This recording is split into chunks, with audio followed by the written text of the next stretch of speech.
Okay, my name is Andrea Melloncelli. I'm a physicist by tuition. I'm a senior data scientist with this particular focus on quantum AI. And for that reason, I co-founded Apply Quantum. Apply Quantum is a company that aims to develop and commercialize innovative solutions based on mathematical models and artificial intelligence. We provide consulting solutions. We have our own products. We have a long history of training.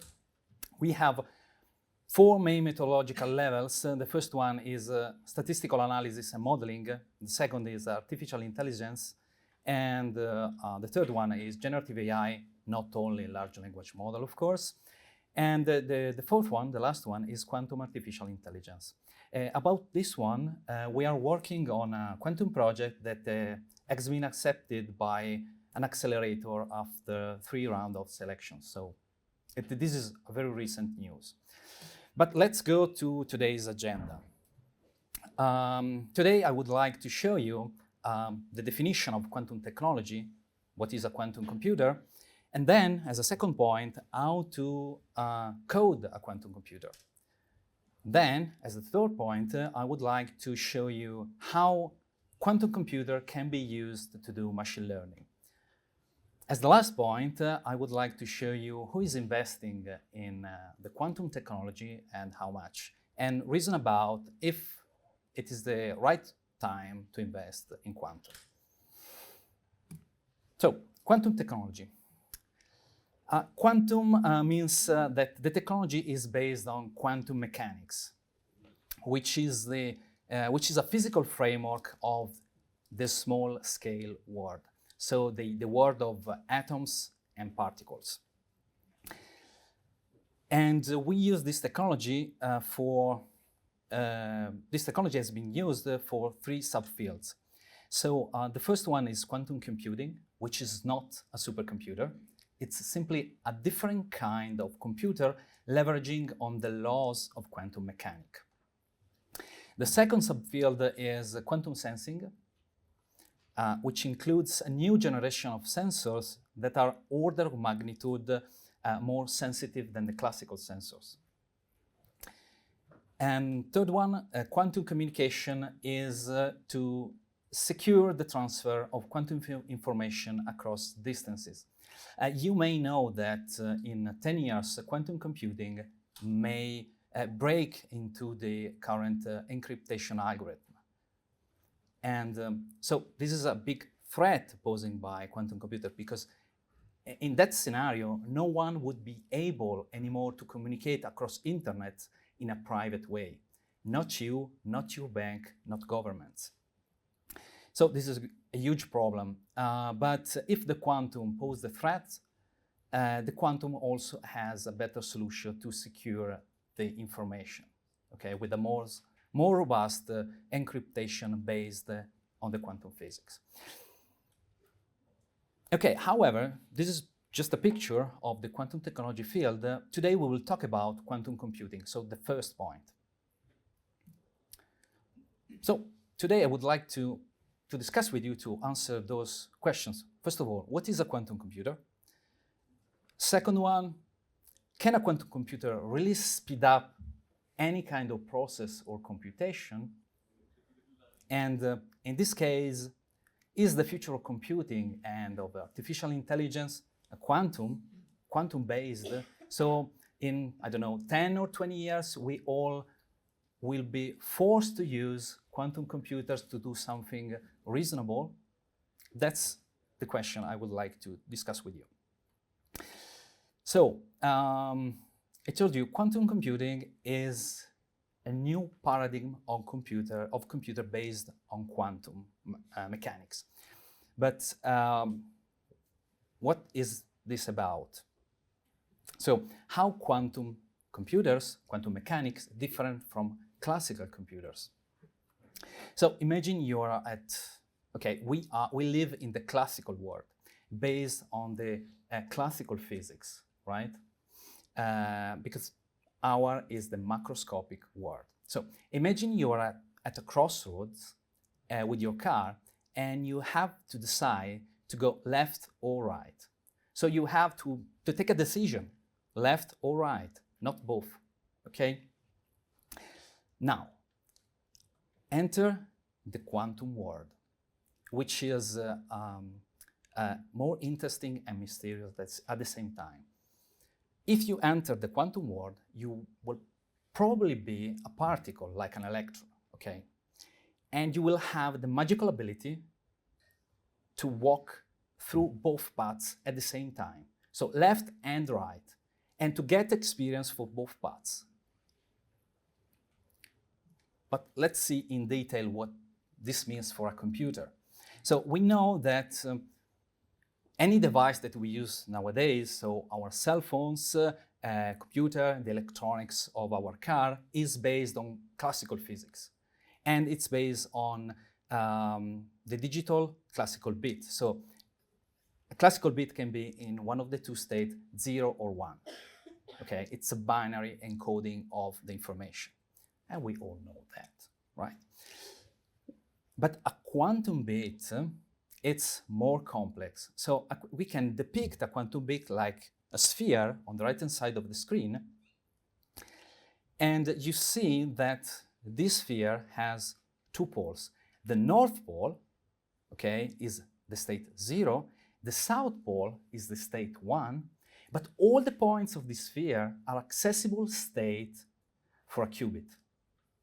So you don't need to stay in the state 0 or 1. You can be in any point of the sphere, and any other point of the sphere is a superposition of states. So you will be either in the state 0 and both state 0 and 1. So we see here that the quantum state is depicted by 3 quantum states depicted by those 3 arrows. The arrows pointing to the North Pole is the state 0. It's a pure state, 0, and stop.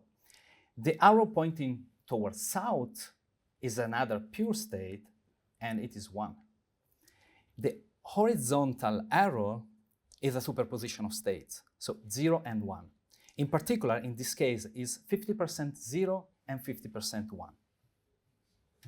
Okay, I know it sounds confusing, but in a qubit, you can be in a superposition of 2 different possibilities. So you can be 50, 50, 50, 0, 51, or 30, 0, and 71, 20, 80, whatever, okay? The important thing is that the sum of the two gives 100%.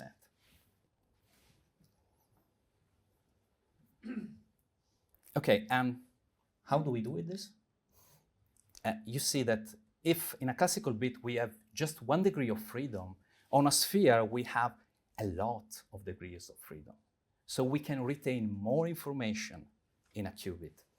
And an example for all, taking the molecule of caffeine, that seems an easy system, actually it has a lot of configuration possible, okay? And in order to fully describe a molecule of caffeine, you would need 10 to the power of 48 classical bits. It's a huge number. How much huge? Think it this way. The number of atoms on the planet Earth are 10 to the power of 50. So in order to build such a computer, you would need a planet, an entire planet. This is not possible, of course. But we have a better choice. We have quantum computers that with 160 qubits can fully describe this molecule, okay? So what I'm depicting to you is that there exist 2 different worlds. One is classical, with the classical physics, where we live, where we have our data, so for example, a CSV, an Excel file, our data in the database, those are classical data, okay? And then there is another world, the quantum world, made by qubits, okay? In which we can bring the information with some encoding. So we need, exactly as we encode an integer in a binary representation, we could encode a number in a qubit state. So with the arrow pointing on some point of the sphere. And the quantum world is huge, as we saw. But there is a drawback, okay? It was too nice otherwise.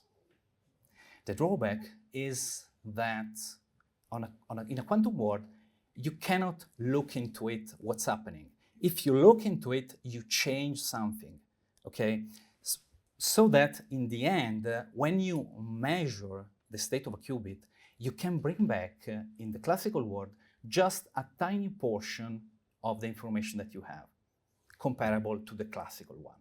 So from a qubit, you can bring back only a single classical bit of information, more or less this, okay? So when we measure, we do some powerful calculation in the quantum world. When we measure it, we bring back only a small fraction of the information. Why? Because when we measure, for example, you remember the superposition of state, which was the horizontal arrow. Now it's on the left-hand side of the screen. If we measure the state, we have 50% chance to measure a state 0, so up, and 50% chance to measure down, so 1, state 1. And in the act of measuring it, we have changed its state.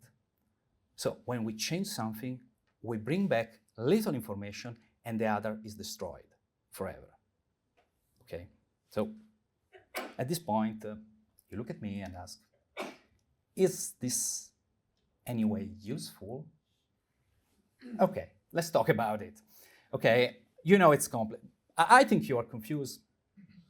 Yeah? No? I hope so, because if you are not confused, you are not getting it, right? Okay, I know, it's the same feeling every time one starts to understand this word. And because that's what I meant when I told you that this is not a supercomputer, it's a different kind of computer. Okay, we need to rethink everything. So how this quantum computer can be useful? There are two main reasons, two main important properties for a quantum computer to be useful.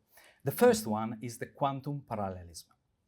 So my first statement, it was that every qubit can be in a superposition of two states, so 0 and 1. Okay, now, exactly as the classical parallelism can be performed if the problem allows it, okay, also the quantum parallelism, if the problem allows it, the quantum system can process all the state superposed at the same time. Okay, so if you are applying an operator to one qubit, it's like you are doing two operations at a time in a single run. Okay. In the image, you see the four states characterized by the using of two qubits. So, two qubits has four base states. So 0, 0, 0, 1, 1, 0, and 1, 1. Okay. In this case, it's like you run the function f, the operator f, to all four states. So in a single run, you do 4 operations. Now, what happens if you have 3 qubits?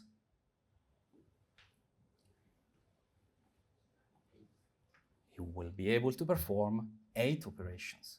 So 2 to the power of the number of qubits. Okay, so if you have 8 qubits, you will be able to perform 256 operations at a time. Okay, this is quantum parallelism oversimplified. Okay, otherwise it would be very complex to understand it. Okay, but this is one of the properties that makes a quantum computer useful. But Andrea, you told us that when you measure it, you lose all the information. Yes, it's true. And that's the reason why we need a second property. So the quantum interference. So quantum interference is the property for which two superimposed states can interact each other. Okay, so in a way we can apply this function f to these 2 qubits and then do the inference, so getting back a summary of the result, okay, before the measurement. So it's like we cannot bring away all the result of the function f, but we can bring away a global property of the function f. For example, very simple, trivial example. Is f constant? It means that it will have the same result for 0, 0, for 0, 1, for 1, 0, for 1, 1, same result. Okay, this is a global property because it doesn't depend on a single input, but all the inputs together. Okay, and that's what we can bring. But usually, when we create an algorithm, we do a lot of computations, but the result is just one. Okay, so it's quite normal to bring back a summary of the results, okay, an aggregation of the single results. So it's quite normal that good computation works in this way.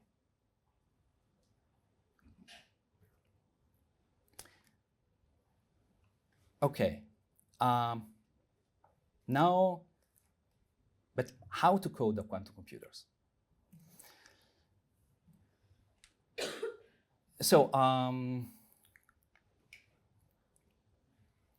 you know that when, you may know that when you sum 2 integers on a classical computer, you have the 2 numbers represented in a binary format, so 0 and 1s, okay? And in order to do the sum between these 2 numbers, you do logical operations between each bit, okay? The first bit of the first number with the second bit, with the first bit of the second number, etc. So you build a circuit, a logical circuit, okay? And you get in result a representation of the sum of the 2 numbers. Our classical computer work in this way. Quantum computer is similar, okay? On the right-hand side of the screen, you see a quantum circuit, okay?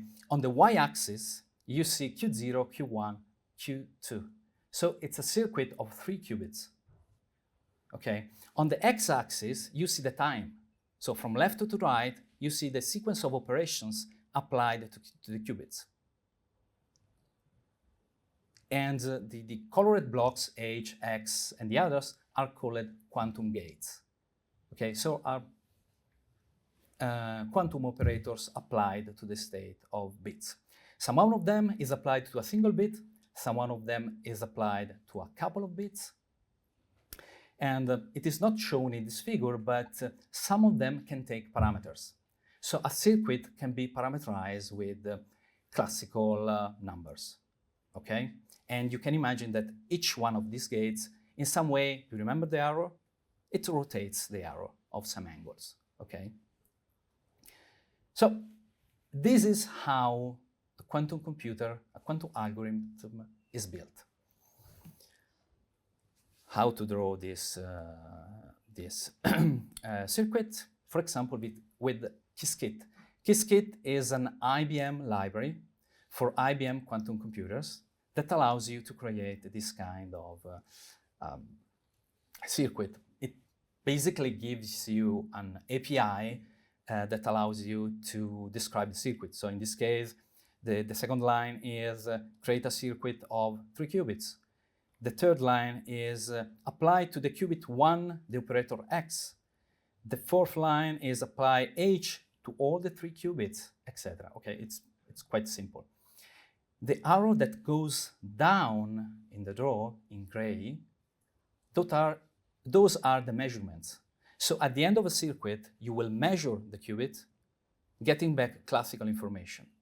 So the C stands for classical information, and they are bits, basically, classical bits.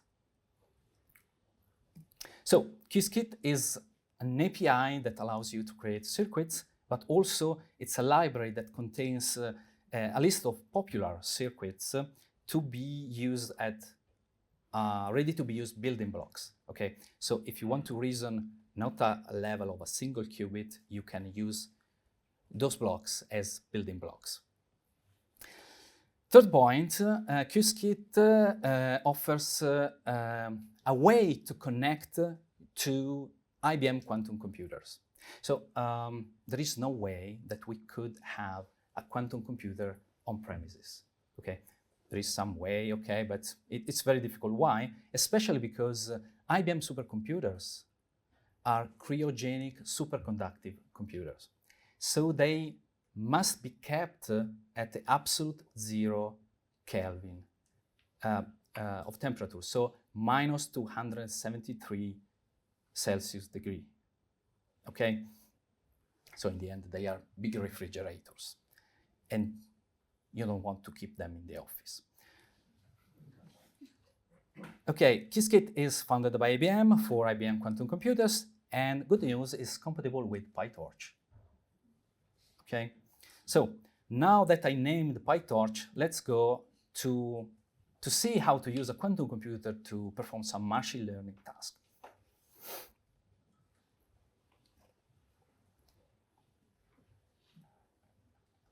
Okay, first issue.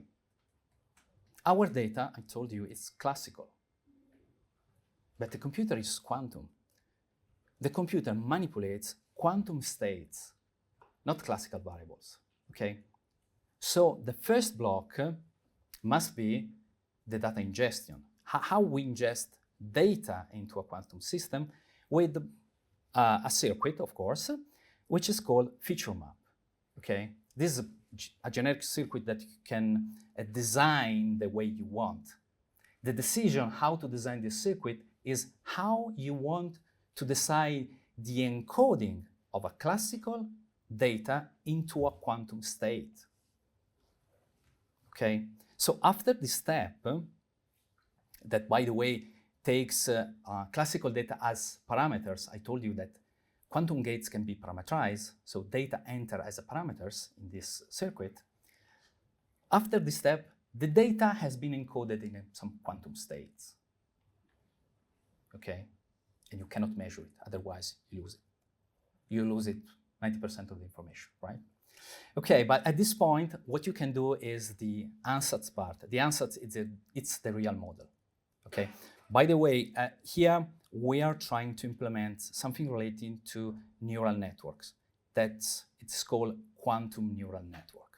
So this part here, the ansatz, it's really the neural network, okay? That operates on quantum states and outputs quantum or classical states? Quantum states, of course, because until you measure them, they still are quantum data. So at the end, after the ansatz, you have to measure the state of the qubit and you get your answer. What is the answer? The prediction of the model. Okay, simple as that. And what you do with that, okay, of course, input data goes into the feature map. This the encoding is fixed. But with the output of the model, what you build is the usual cost function, because everything is classical here. So we know how to build a cost function.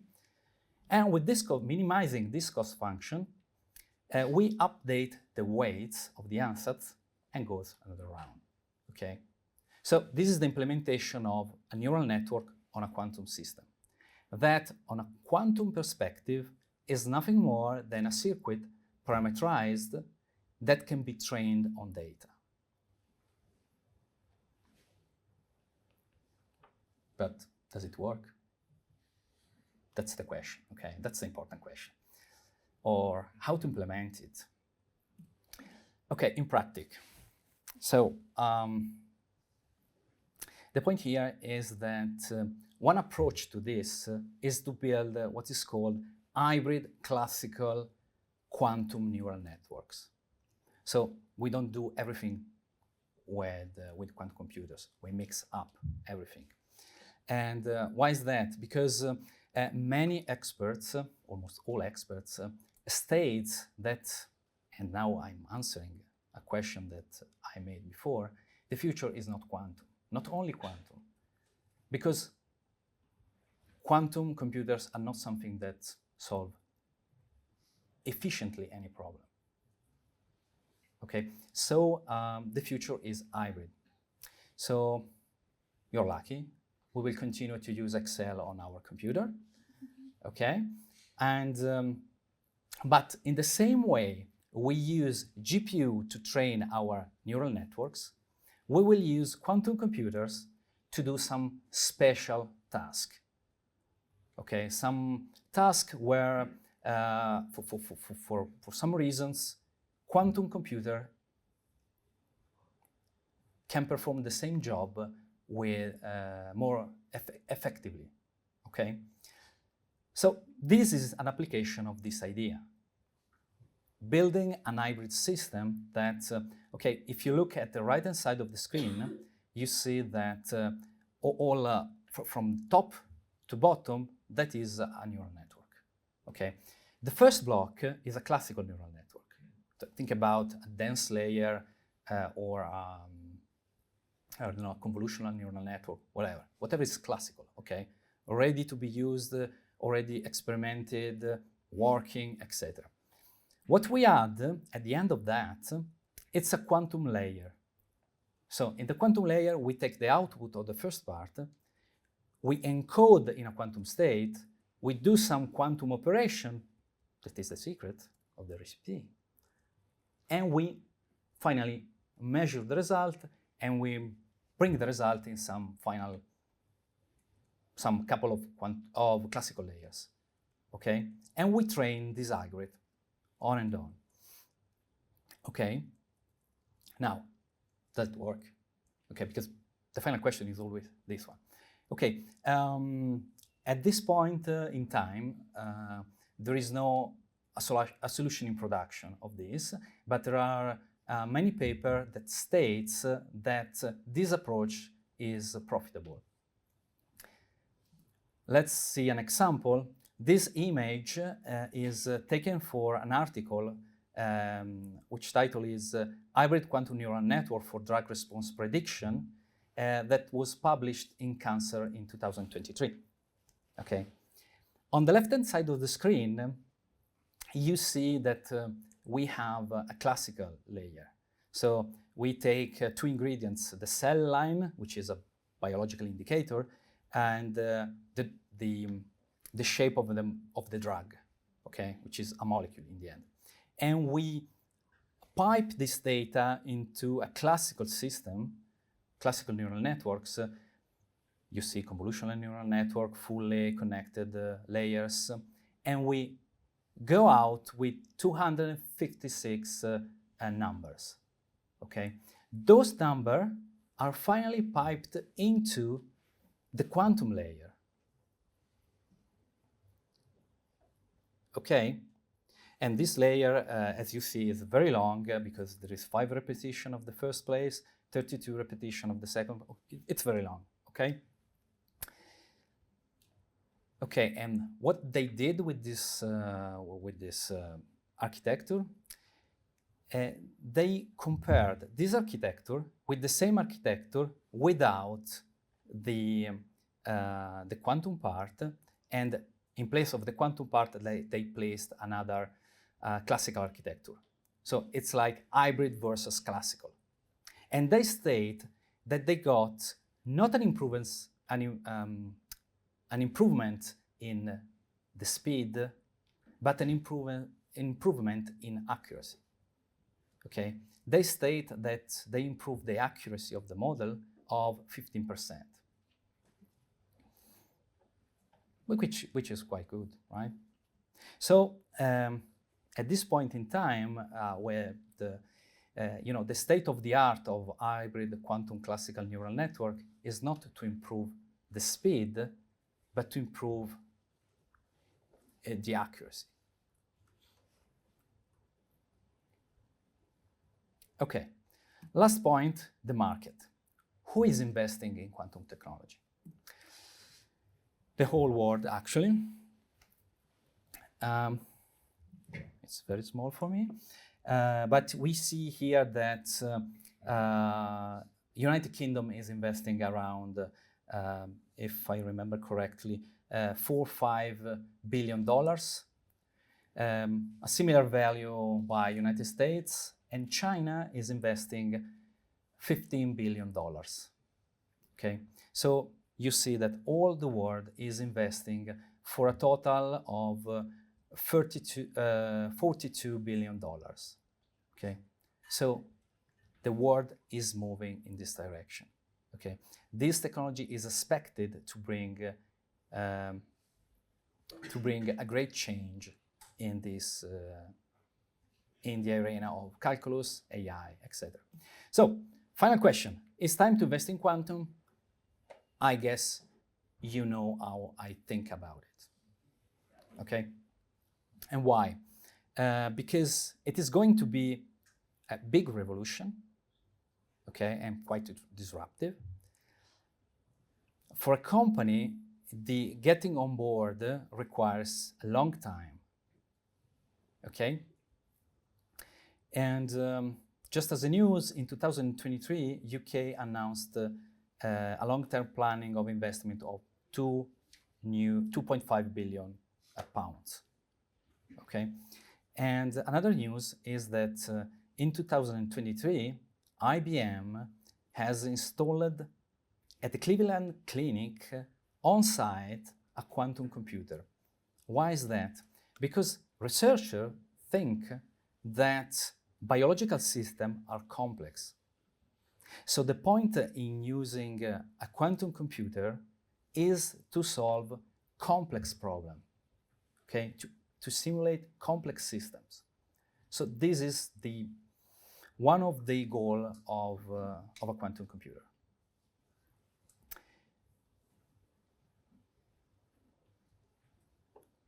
Okay, I've finished. Thank you. If you have any question, I'm here to answer.